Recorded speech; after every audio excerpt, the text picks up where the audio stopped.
আমার নতুন একটা ভিডিওতে তোমাদের সবাইকে স্বাগত জানাই। আর আজকে আমি আলোচনা করব ডায়াবেটিস নিয়ে। তো আলোচনা ঠিক করবো না, আমি বিভিন্ন যোগা পশ্চার্স দেখাবো যেগুলো ডায়াবেটিসকে কিছুটা হলেও নিয়ন্ত্রণে রাখে। কারণ ডায়াবেটিস এমন একটা জিনিস, একবার ধরে গেলে কিন্তু সেটা আর সারা জীবনের জন্যই আর কমবে না, ওটা অমনি থাকবে। ওটাকে কিছুটা হেলদি লাইফস্টাইল, খাওয়া দাওয়া, যোগা, হাঁটা, এগুলোর মধ্যে দিয়ে আর কি ওটাকে কন্ট্রোল করা সম্ভব। তো সবার আগে একটা ছোট্ট করে বলে দিই কি ডায়াবেটিস কি ও কিভাবে হয় এটা। তো আমাদের শরীরে যখন ইনসুলিনের পরিমাণটা কমে যায়, ইনসুলিন একটা হরমোন, ওটার পরিমাণ যখন কমে যায় তখন গ্লুকোজের মাত্রাটা বাড়তে থাকে। আর এই বেড়ে যাওয়াটাকেই আমরা বলি ডায়াবেটিস। এটা দু রকম আছে, একটা টাইপ 1 আর টাইপ 2। আর টাইপ 1টা পুরোপুরি ইনসুলিন নির্ভর, ওটা ইনসুলিনের থাকতে হবে সবসময়। আর দ্বিতীয়টা হচ্ছে টাইপ 2, যেটা একটা রিজন হতে পারে জেনেটিক বা আমাদের আনহেলদি লাইফস্টাইল, খাবার দাবার যেটা আমরা খাই এটা থেকেও হতে পারে। মেনলি এটা থেকে বেশি হয় এক্সারসাইজ না করা। তো আজকে আমি এটা নিয়ে দেখাবো যে কী কী যোগা পশ্চার্স আপনি বাড়িতেও প্র্যাকটিস করতে পারেন আর কি, সেগুলো করলে ব্যালেন্সে থাকবে। আমি একবারও এটা বলছি না যে একেবারে কমে যাবে, কারণ এটা পসিবল না, নট পসিবল। কারণ একবার ডায়াবেটিস ধরে গেলে সেটা সারা জীবনের জন্যই আর কি ওরকমই থেকে যাবে, সেটাকে কমানো আর সম্ভব নয়।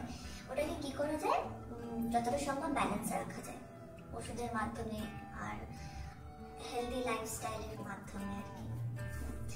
তো শুরু করি। তো প্রথমেই আমরা যেটা করবো সেটা হচ্ছে পশ্চিমাত্তাসন।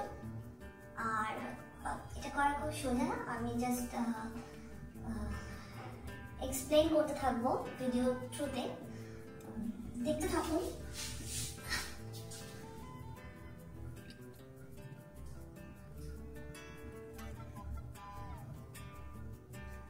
তো এটা হচ্ছে বেস পোজ, পা সোজা করে বসতে হবে আর অবশ্যই অ্যাঙ্কেলটাকে ফ্লেক্স করতে হবে, দেখা যাচ্ছে না, ওকে। ব্যাক স্ট্রেট থাকবে। এবার আস্তে আস্তে কি করতে হবে, বুড়ো আঙুলগুলোকে ধরতে হবে। Slowly catch your big toes and look forward, সামনের দিকে দেখে ডিপ ইনহেল, জোরে নাক দিয়ে শ্বাস নিয়ে ধীরে ধীরে এলবোটাকে বেন্ড করতে হবে যতটা পসিবল। কোনো প্রেশার নেই, কিচ্ছু নেই, ধীরে ধীরে যতটা সম্ভব ততটাই বেন্ড করতে হবে। Slowly bend and hold, look forward. যাদের লো প্রেশার আছে বা হাই প্রেশার আছে তারা সবসময়, বা ভার্টিগো আছে, তারা কিন্তু সবসময় মাথা নিচু করেই রাখবেন, মাথা সোজা করে রাখবেন, সরি, মাথা নিচু করবেন না, তাহলে কিন্তু পুরো এটা মাথার উপর চলে আসে।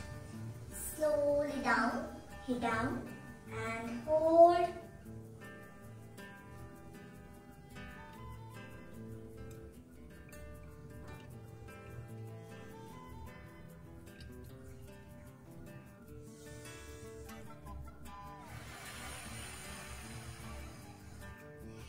এইটা 5 থেকে 10 সেকেন্ড হোল্ড করে এমনি করে 3 থেকে 4 বার করতে হবে। আর আরেকটা কথা বলার, সেটা হচ্ছে এটা কিন্তু শুধু ডায়াবেটিসের জন্য না, যাদের হ্যামস্ট্রিং খুব টাইট, যাদের হ্যামস্ট্রিং টাইট হয় তাদের কিন্তু এগুলো খুব স্ট্রেচ করে আর কি হয়, নিটা উঠে যায় এইভাবে। তো এটা কিন্তু ওটা তো খুব হেল্পফুল, হ্যামস্ট্রিং ফ্লেক্সিবল করার জন্য খুব ভালো, যেটা আপনার বাড়িতে প্র্যাকটিস করবেন। So the next one is অর্ধ মৎস্যাসন। আর এটা করার জন্য সেম প্রথমে বেস পোজে বসতে হবে, হ্যাঁ, দেন ধীরে করবে। প্রথমে বাঁ পাটা বেন্ড করে নিতে হবে। এবার বাঁ পায়ের উপর দিয়ে ডান পাটাকে এইভাবে বেন্ড করে রাখতে হবে। তারপরে ঠিক বাঁ হাত দিয়ে ডান পায়ের অ্যাঙ্কেলটাকে ধরতে হবে এভাবে, বা পুরো পাটাকে ধরা যেতে পারে। হ্যাঁ, এবার পুরো স্ট্রেচ 90 ডিগ্রি অ্যাঙ্গেলে পুরো স্ট্রেচটা করতে হবে। আর এভাবে 5 to 10 সেকেন্ডস হোল্ড করতে হবে। শ্বাস প্রশ্বাস একদম স্বাভাবিক থাকবে। রিলিজ। এই পাতেও সেম অল্টারনেট করে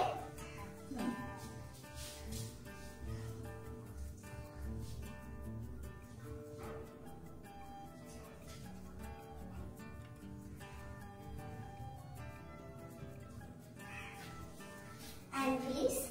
আচ্ছা, এটা করার আগে কিন্তু যারা বিশেষ করে যারা প্রেগনেন্ট মহিলা যারা আছে বা যাদের আলসার আছে, যাদের কিডনি প্রবলেম আছে, আমি বলছি না তারা করতে পারবে না, তারা নিশ্চয়ই করতে পারবে, কিন্তু অবশ্যই সাবধানতা অবলম্বন করতে হবে, ডক্টর দেখিয়ে নিতে হবে, আর কোনো যোগা এক্সপার্টের সাথে আপনাদেরকে যোগাযোগ করতে হবে, করে তারপরে আপনারা করুন, বা যতটা পারবেন ততটা করুন, বেশি প্রেশার দেবেন না।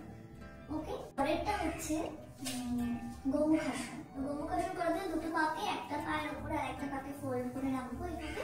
যে পাটা উপরে থাকবে সেই হাতটা কিন্তু আমাদেরকে উপরে রাখতে হবে, আর নিচের পায়ের সাথে নিচের হাতটা কিন্তু নিচেই থাকবে।